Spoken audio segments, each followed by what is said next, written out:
Hello, everyone, and welcome back to another episode of the MM360 series we're calling Chatting with Slava the Jordanian. I am your host. As a lot of you know me on Instagram as STJ or Slava the Jordanian. I am here, of course, with my one and only co-host, JD Yusef. Good morning, Yusef. Good morning. Thank you. How you doing? Doing well, thank you. All right, just a quick reminder, this series is all about creating a space for us to share our stories of our immigration journey. And in order to discover and uncover all the lessons, all the tools, all the inspirational values or beliefs that we picked up on the way to get here, in order for anybody that's thinking of displacing themselves, voluntarily displacing themselves from their home world into a new world, for whatever that reason might be, seeking better education, seeking refuge, escaping arranged marriages, like I did. I had to displace myself and walk as far as possible from that. Or for, the fact that you want to be with family. You might have immigrant families in a new world that you feel like everybody has left you and you need to displace yourself. Also, if you're even thinking about displacing yourself within a country, from a conservative society or a community or a culture into the bigger city, again, to pursue whatever you wanted to pursue in order to empower yourself and fulfill your dreams. And our message basically is mastering an unlimited mindset by eliminating limited beliefs and limited thoughts. Because we do believe limiting ourselves, we're not going to grow. Not making mistakes, we're not going to grow.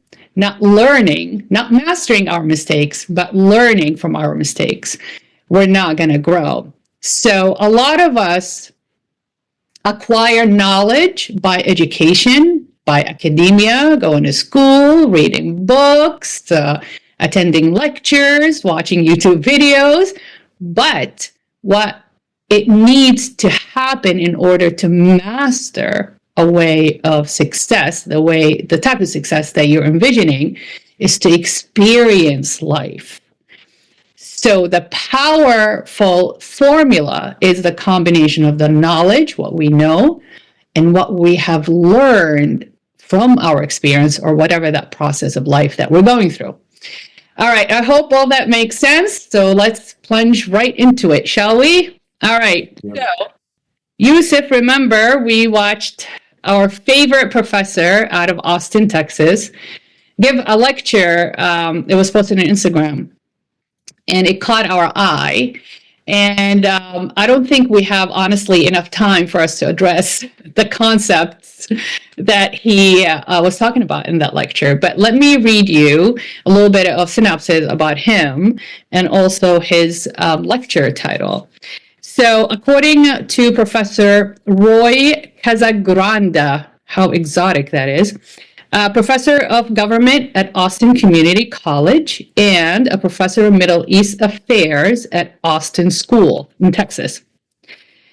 And his lecture opened up by him saying, "We are living in the worst humanitarian displacement ever since World War II. That is 70 plus years ago." Okay, let me repeat that. We are living in the worst humanitarian displacement since World War II. That's the past 70 years. That is a very powerful title for a lecture. And that's why we're talking about what we're talking about here on the podcast and sharing our stories, because the fact that we are feeling, witnessing, and hearing about the displacement of people around the world. Now, we are going to jump into it, and I'll share with you a statistics as the MM360 ambassador to the Middle East, of course, I like to watch what's going on in the world, but then I ask my question, what's going on in the Middle East? What's going on in the Middle East? So we'll share those data with you, but let's discuss this. What do you think, Yusuf? Yes, I think those statistics are even more stark when you kind of dive deep into them, right? So once you find out that more than, I believe it's 1/3 of them come from Middle Eastern or East African countries, that's very, very telling, right? And that's kind of an indication of our, again, foreign policy, you could say, right? But yeah, very, very, very unique, to say the least. Yeah, unfortunately, wars displace people regardless where it is, right? Then you have conflicts displaces people. But you cannot deny that war zones, conflict, political oppression, or just greed in general, that starves the people from all resources. And I'm always reflect on children, because children not only are future, they're the future, they're also the present. So our world will manifest itself depending on how we take care of our children, right? And I'm wearing this shirt. It's called the What Cop Initiative. What about the Children in Palestine Initiative? And that initiative, I talk about it on Instagram, is there are millions and millions of children, as we speak, we are 2024, are starving, forced into trafficking, human trafficking, child labor, abuse, right? Because when you create poverty, you pressurize that society, you pressurize that community, and people have to kick in the flight or flight constantly to survive, and that puts a lot of pressure on the children. If the parents cannot make ends meet, they have to take the children out of school, send them into labor, right? Sell this, sell that, go beg in the street, what have you, right? Or work in factories, or pick up a trade that sometimes kids. They age so much faster. Not to forget, they get robbed from the opportunity to seek education and knowledge, right? Because the pressure, the feeling of guilt, the feeling of shame, the feeling of honor, pride, that they have to take care of their families. So humanity cannot forget that, because X, Y, and Z are greedy and they have an agenda for whatever reason it is. The sufferers are the innocent, which are basically children. But we have millions and millions of children still suffering around the world, everywhere, living in slums, living in poverty, prostitution, violence, because that's when you restrict the resources, they have to do something to survive. You don't give them a whole lot of option. Then you tap into also the migration process, right? How am I going to get out of that? And with this, the lecturer, he said that some of the refugees actually went from Iraq to Syria, and they realized that I'm miserable here, might as well be miserable in my home. So they went back to Iraq. Because it's not different. So be miserable with my tribe is better than be miserable with the new world kind of thing. But that's very, very interesting. And it's sad that the fact that it is, but that's why we're here, just in case you have the opportunity to pull yourself out of whatever that environment, traumatic environment that you are in, and thinking about venturing into a new world, a better world, modern world, more tolerable world, hopefully. These are the stories we're gonna definitely share with you. So what is the world is gonna do about it? I wonder what humanity is gonna look like with all this displacement. Do you think it's gonna bring us closer together, or do you think it's gonna divide us even more? Very, very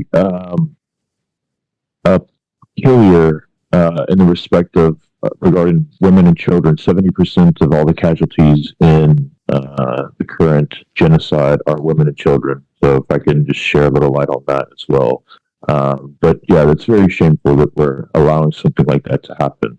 Um, but to your question, I think what's going to happen is the natural progression of human development, behavior, right?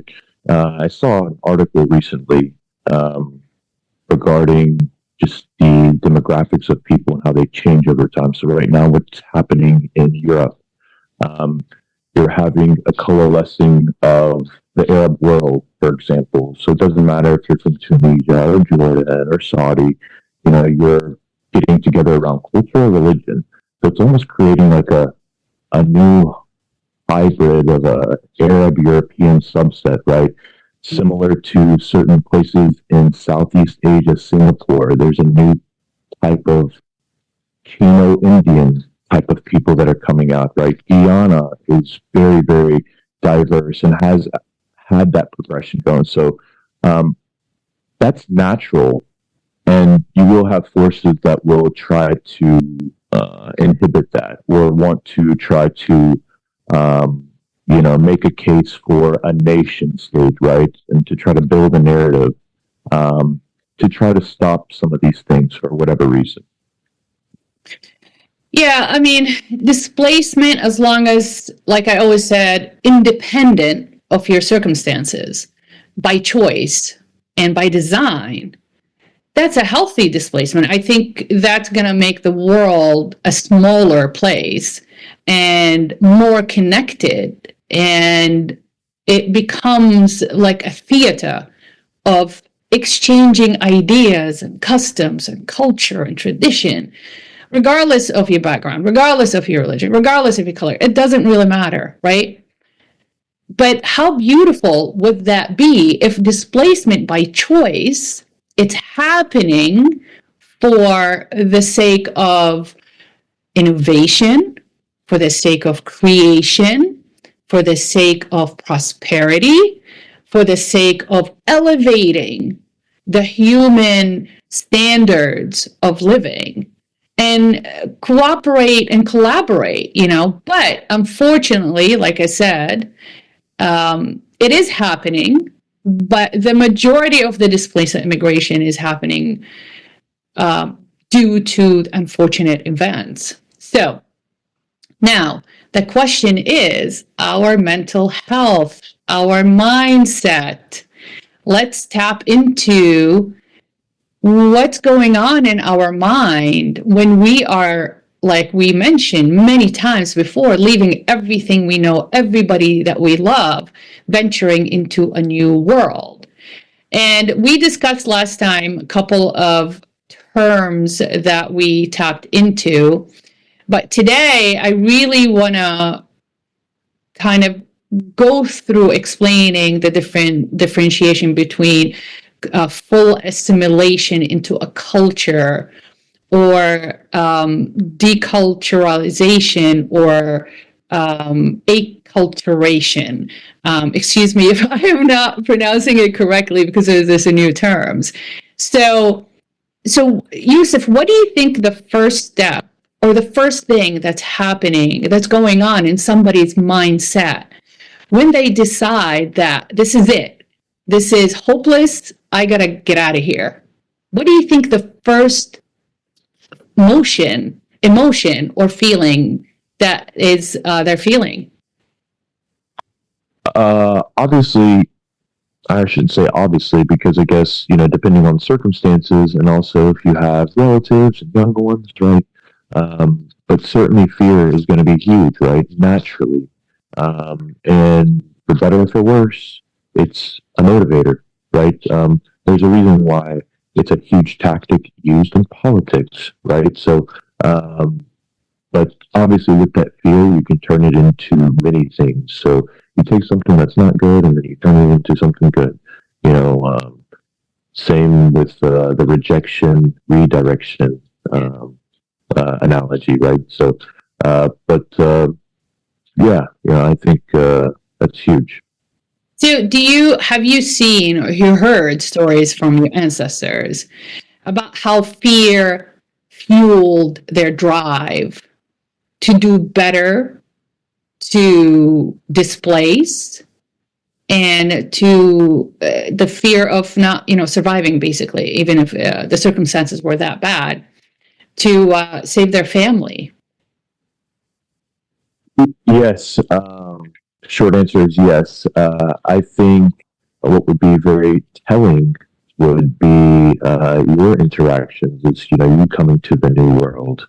I mean, I want to get into your brain. So was fear something that's just natural, right? What did I say? Innate in all of us. Did you feel that, and did you have to try to relish in the moment?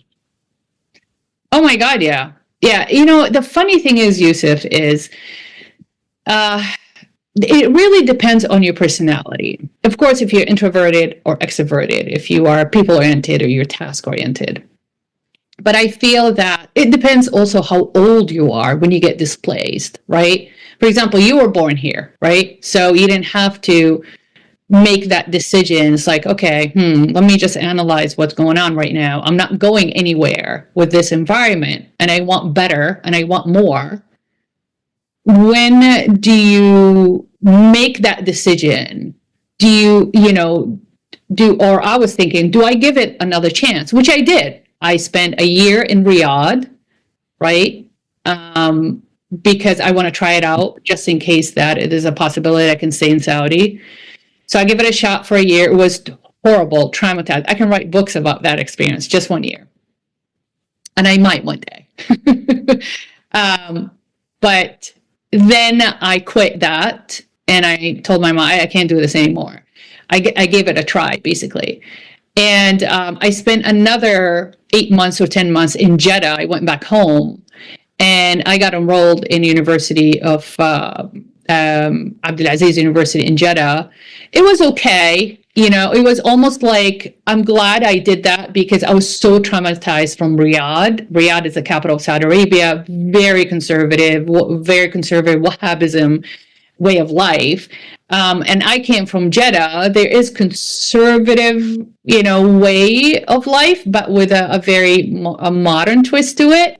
So they turn a blind eye on a lot of things in Jeddah. With Riyadh is like, no way. So that was a culture shock for me. So that's a really good question because I decided to displace myself from Jeddah. I never lived in Riyadh. They're in the same country, but if my experience felt like they are completely different planets, to be honest with you. And a lot of the stuff, of course, they did, a lot of stuff they said. I mean, they used to herd us like cattle, basically, from the bus to the campus, from campus to the bus to the school. It was very degrading, very, very degrading.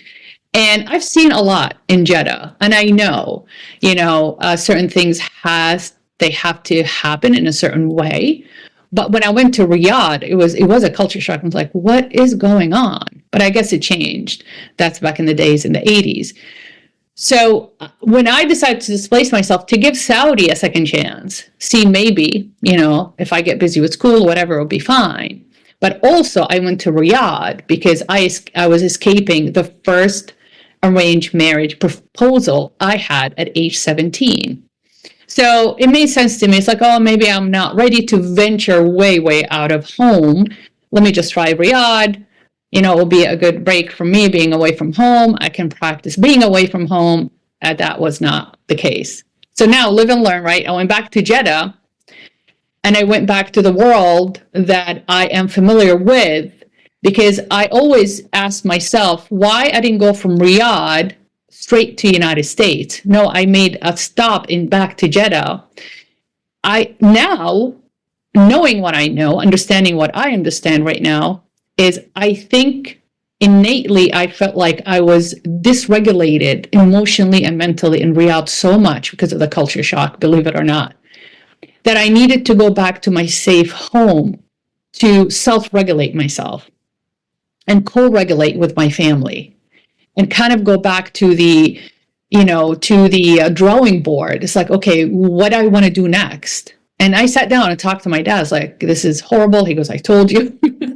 but you don't listen. Now I say that about you guys. I told you. Listen. It's like, God, I want to give it a chance. I was like, there's no other chance. If you think Jeddah was bad, what made you think that Riyadh is going to be better than Jeddah? This is the most tolerable, district or side of Saudi Arabia is the West Coast. And the most like modern, like I said, they are very lighthearted and they're not very stickler about, wearing the abaya and all this. It's pretty. It's very beautiful. It's on the Red Sea. There are beaches and stuff. So my dad's like, what were you thinking? I was like, okay, just for the record, I give it a shot. So just in case you guys say, oh, you're costing me so much money, you want to go to a private school in the United States, I give it a shot. I saved you 2 years of college tuition. But even that experience, that micro displacement / immigration period is within the same country. And it wasn't, I felt like I was going backward in time. I was going backwards in thoughts, backwards, like even more traditional. I was looking for egalitarian way of life. I went back into even deep into the traditional Wahhabism conservative culture. But my mindset is telling me that I would never be able to talk about it if I did not experience it, right? What doesn't kill you makes you stronger. So here we are. So I made the decision. Of course, I went to Jeddah and I just took light classes just to pass the time so I can get ready. And I had the option, okay, you want to try Jordan? I'm like, no.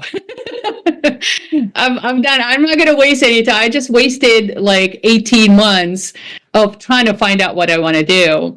And I just didn't feel like I had the connection with Jordan because I never lived in Jordan. I just visited Jordan. And the decision was the US of A, and here we are. Any thoughts, Yusef? Anything you would like to share with us? Yeah, so on the fear aspect, yes, I was born here, so I didn't have that same experience, right? But again, generationally, and then learning and hearing about stories, and subconsciously, right? All this fear that I guess my family felt would bleed in, or I would feel it in certain, I'm 33 years old, 6'1", 230 pounds, and my mother still tells me not to go get gas at night. Just little stuff like that I just said, okay, you just. Oh. So, but it's a real story, and that's a perfect example of that fear factor. Mm-hmm. Mm-hmm. Now, have you ever asked her what she was worried about, or she just worried about as a mom? Is it because, have you ever asked her, Mom, if I was back home, fil blad, would you worry about me as much as you worry about me here? No? Yeah, it's come up, yes, absolutely. And certainly, I think it would be a lot more heightened back home, certainly. But again, she was raised by someone who was directly from back home and then came here and then was in that same world. She, my grandmother didn't, assimilate, as much, right? She was in her own community. She found other people in her community. That was her safe zone. So, yeah.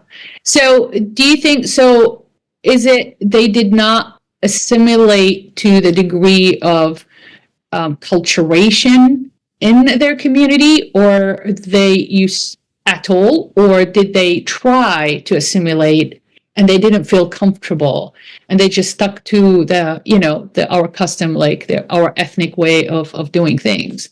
Did you ever witness them trying to assimilate and they just did not have luck with it? Very much the latter. And also they saw a little bit of rejection of their culture. So it was almost like, this, cliche clash of cultures, right? And I guess it was very off-putting, and it made them get closed more in, right? So, but other people have different experiences, right? And maybe in different states, different, open-minded, right? Different cultures. So, but yeah. So that's interesting point. You just made a impactful 2 points right there with your statement. Personality, style, right? And location, right?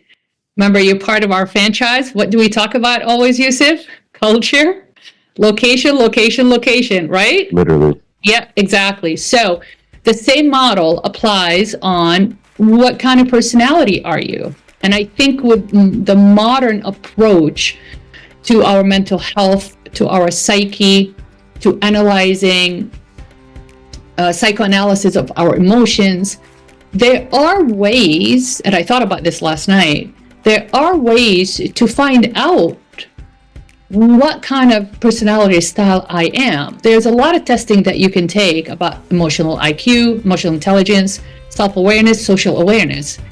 And I'm wondering that I think everybody that is considering displacing themselves or migrating in order, and if you're data oriented, right, take that test. And I wonder if that would help whoever is thinking about displacement to find a better spot for them, the personality style or the even what the level of their social awareness. Like, put it, for example, if you have a very low level of social awareness, I don't think I would go to a big city that's too modern, right? If you are an introverted kind of a homebody person, I think I would go more like a countryside somewhere that has better resources, of course, and better opportunities. I wonder if that would help. But so location and personality. So if you're introverted, extroverted, task-oriented, people-oriented, I think it would be beneficial, don't you think, if somebody will find that out before they decide, especially if displacement by design, by default, of course, is forced displacement. You have no time to do this, unfortunately. But Right. do you think that would have helped? Yeah, among other things, but I think specifically, maybe that shows itself over time, right? So it's almost like we go through that natural progression subconsciously, right? Because obviously, if something doesn't work to us, it's okay. We'll continue to do something else. It's not a stop sign. So, but yeah, absolutely. Yeah. So the mindset on that, where got displaced by design or by default, you left to your home world, you're on the new world. Now you got to discover what's next. I can't imagine if you don't, especially if you don't have a plan. Like, for example, if you're not saying, I'm going there for college, I'm going there for job opportunity, I'm going there because I have family there. But there's no plan. You have no plan. And you're just going and finding out, okay, I'll figure it out when I get there. It will take a very strong person, mentally and emotionally, to actually just dive into it, like a maverick kind of thing. And I've known people have done that. And I think it was more done way back generation, maybe the baby boomer generation, or even the Victorian classical generation. They just pick up and go. Probably your grandparents are from that generation too, right? Yeah, certainly. Yeah. So they just picked up and they had to go. So we talked about fear. Fear, if it's processed correctly, to be used as a fuel for your drive, could accomplish, to a certain point, in my experience, can accomplish the sense of feeling safe, right? And how we do that is by drawing from our beliefs that we are taught, don't touch this, don't talk to this person, don't go there at night, right? Don't eat that. If you don't feel good, go take a nap. Those are the values and the beliefs that we pack in our subconscious, so to speak, and we carry it with us into the new world, hoping to assimilate as much as possible in the new world.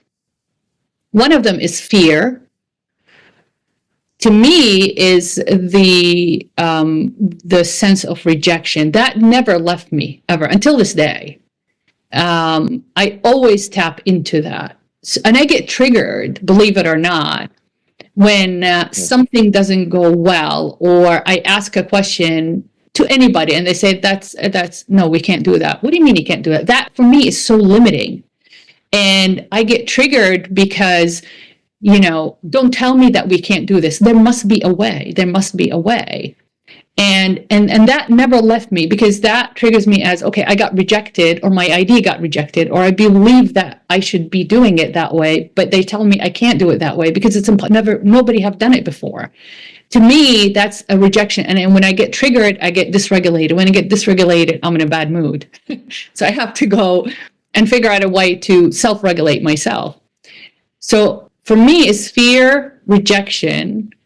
I never really had a hard time with the social awareness. I'll tell you that when I came in 1988, I was very awkward. I was very, very quiet, very introverted, never outspoken. I just kept to myself. But that's the case with most immigrants, right? Don't you agree? Yeah, absolutely. Because we are taught, right, to put your head down and just do your job.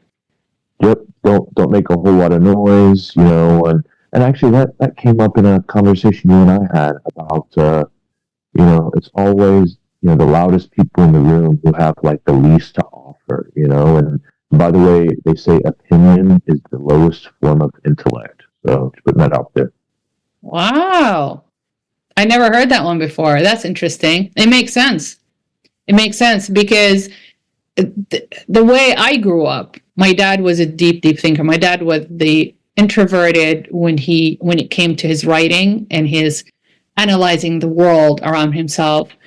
But he was the social butterfly. So he's the one who always gets invited to all the parties and the embassies. And my mom was task oriented. She was very militant. Now, remember, my dad is Palestinian from Nablus. My mom is Jordanian from the tribes of Jordan. So those are two different cultures. Although my dad was born in Jordan, and his, I think, 3-4 generations before him were born in South Jordan, but he still had the spiciness. My dad was very, very funny, amazing sense of humor. He can drop a joke like nobody's business, and it was random, and he was very clever about it. Yeah, he was very, very funny. He can get us chuckling. I mean, laughing so hard. But he was extreme, right? Because he was introverted as an artist, as a creator, but he was extroverted when it came to opinions and being outspoken about all different stuff of humanity. Humanity can, is considering humanity like civil rights, equality, tolerance, democracy, justice, all that stuff. He was very passionate and very powerful when he spoke. My mom was a lot more consistent. She did not do one or the other. She was more task. And then I mentioned it in a couple of episodes ago that I just feel that in our household, being right is a lot more valued than being loved. And yeah. Right. Do you agree with that? Is it the same thing with your parents or grandparents? I think that's a cultural thing as well. That's a clash of culture here in America, right? But yeah, I definitely identify with that. What do you mean by it's a clash of culture here in the United States? Can you elaborate on that? Yes. So I don't think that here in the West, it's, I guess they cater a little bit more to needs or feelings, right? With our culture, it's very black and white. I can say there's not a whole lot of gray area. And with that, I don't know, the output of a person becomes just a little bit different than, their Western counterpart, even though, you were still raised in the West, right? Because your home, is kind of what originally influences you and shapes you. But your experiences as a whole makes you. So I do get that. So you're saying that because in the Western world, they cater for our emotional state and our feelings than our culture does, right? Very much so, yes. So have you ever heard from your grandparents if when they were back in Palestine, in Jerusalem, did they really, well, it doesn't really matter because the conflict was there, so circumstances are different. I wonder if if they were back in their home world, they would be more attentive to the mental status or the emotional status, and they care. Yeah, that's a really good question, right? Certainly hypothetical, but yeah, I think I would very much agree with that statement, right? Because we're not um, having to live in these dramatic times, right? That's where that fear originally comes from. So, but yeah, absolutely. And I wonder, I just thought of this, that we adopt a way to suppress those emotions as immigrants because we believe that we don't have time for emotions because we got to get stuff done. We're here to accomplish, we're here to work, we're here to survive. But, and we don't have the space, a safe space to express our emotions because we have lost that tribal connection and support. We're back in the blood where our home world is. We maybe feel safer, more comfortable expressing our emotions, knowing that we are going to have the tribal support and because of the traditional tribal connection that we have there. Does that make sense to you? Absolutely, absolutely, yeah. Just because the issues or the realities are just different in different cultures, right? So, I guess being back home, you do feel a little more safe, and it goes back to that saying, it takes a village to raise a family, and I really do believe that, and I've seen it actually work that way, right? So, but yeah, certainly we've gotten away from that. Yeah, I think it's a subconscious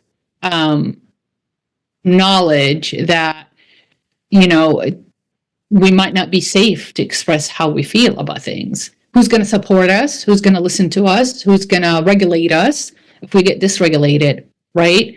So what we do, one of the most common pattern for immigrant, and I've seen it with not much my parents, but my in-laws, is they try to assimilate as much as possible without reaching to the level of acculturation, which is 100% assimilation into a new culture. Take it all in, like we said before, strip everything that you know, and then just simulate yourself 100%. But with my in-laws, because I lived with them during dental school too, and I saw they actually created their own community, their own tribe. And it's funny, they had American neighbors and they had, Arab neighbors, but the way they expressed themselves about the American neighbors, although the kids have known each other forever, everybody grew up together, different than the way they express themselves. They feel safer expressing themselves around the Arab friends because they can read you. It's almost like a hidden language. They can read you, they can feel you, they validate you a lot easier. Where when you're with somebody else, you have to explain yourself and you have to give the background and you have to give the introduction in order for them to understand where you're coming from. And for us, it's just too long, I guess, of a process. But that puts a lot of pressure actually on the children because the children of immigrant or children of diaspora immigrants, when they come on, they have to find their identity, right? Where do I place myself? Where do I fit? And yes, they will gain the multicultural adaptability, the multicultural competency, right? But in the beginning, it's hard. That's a lot of pressure on a child, and especially if the parents don't speak the language too. Give you an example. My mother-in-law, she didn't even high school. Allah yarhamha. She spoke Arabic and French because she went to a French Catholic schools in Cairo. So when she came to the United States, she didn't really speak English very, very well. So Ihab, my husband, when he came, he used to tell me when he used to come from school with math, right? And his dad worked double shift, triple shift, so he was never home. It was just him and his mom. His mom didn't speak English, so he had to translate. He was like 4th grade or 5th grade, translate his math equations problem to Arabic, have her help him, right, get it done, that he in Arabic, and then he had to translate it into English himself to submit his homework. And Ehab, my husband, he's not very a nostalgic person, so he's not a storyteller. So when he told me that story, I cried. I'm like, oh, honey, how did you do it? How did you understand? He goes, well, don't get too excited because I got to the point I couldn't translate into Arabic. I was like, how did you do your homework? Luckily, he's wicked smart. He's very, very smart, and he kind of figured it out when he got to 8th grade. He almost knocks me off. It turns me off if I get all emotional, like nostalgic about things. How funny. See, I just did it for a year or so. I stopped because I couldn't translate into Arabic. So yeah, that is a lot of pressure on a child. But unfortunately, you have no other choice. You had to get it done. His dad had to work double shift, triple shift in order to provide for his family and pay his mortgage. His mom, had to stay home because after, X amount of years working in New York City and commuting, she had a heart issue, thyroid issue, arthritis. So she couldn't really commute from New Jersey to New York for work. And she didn't pick up any talent or other like skills in order for her to do what, they need to provide for the family. So, but my husband's personality, he doesn't dwell on things, but it is still part of him. That's part of his memories, that's part of his history, basically. So that's very interesting. But of course, we're going to talk about the importance of education for immigrants. Any final thoughts, Yusef? No final thoughts except this was a very, very empowering and enlightening conversation. And thank you so much for your time, Dr. Slava. It's always great talking to you. Now, the last statement, this is just, I'm going to leave you guys with the statistics. We can talk about it next time. Of course, we always touch base as far as the Middle East and Arab world because that's our world. 300 million Arabs in the Arab world are immigrants or refugees. So that equates to 5% of the Arab world are refugees since it's been destabilized in the last 4 years. Okay, so 5% of the Arab world are refugees since it's been destabilized in the last 4 years, just the last 4 years. So what does that do to our customs, to our traditions, to our livelihood, prosperity as a race? What's our future as a race if this continues? And that's what keeps me up at night, is if we as humanitarians or humanitarian diplomats or humanitarian activists or part of even with the Mindset Mastery 360 movement, if we don't start talking about the impact of these circumstances on our well-being, on our mental health, and on our spirit as humans, right? In order for us to make this world a better place. And don't forget, the children are the ones that pay the highest price, right, for that kind of displacement. Now, this is just the Arab world, and I have statistics about other nations that is constantly migrating, like Yusef had mentioned earlier in this episode too. So that's why we're here. We encourage everybody to continue telling your story. That's how we learn. That's how we know. That's how we grow. Okay? Regardless of how advanced we are technologically, digitally, the human connection by telling our story is going to preserve our humanity. And that's why I say always, for the sake of humanity, keep telling your story. All right. Thank you so much for listening. We have reached to the end of our hour. And please remember that this podcast is going to be available on all platforms for you guys to listen to it wherever you are, whenever you want. And also is going to be available on YouTube. And we hope to see you next time Be well, and peace be upon humanity. Thank you so much.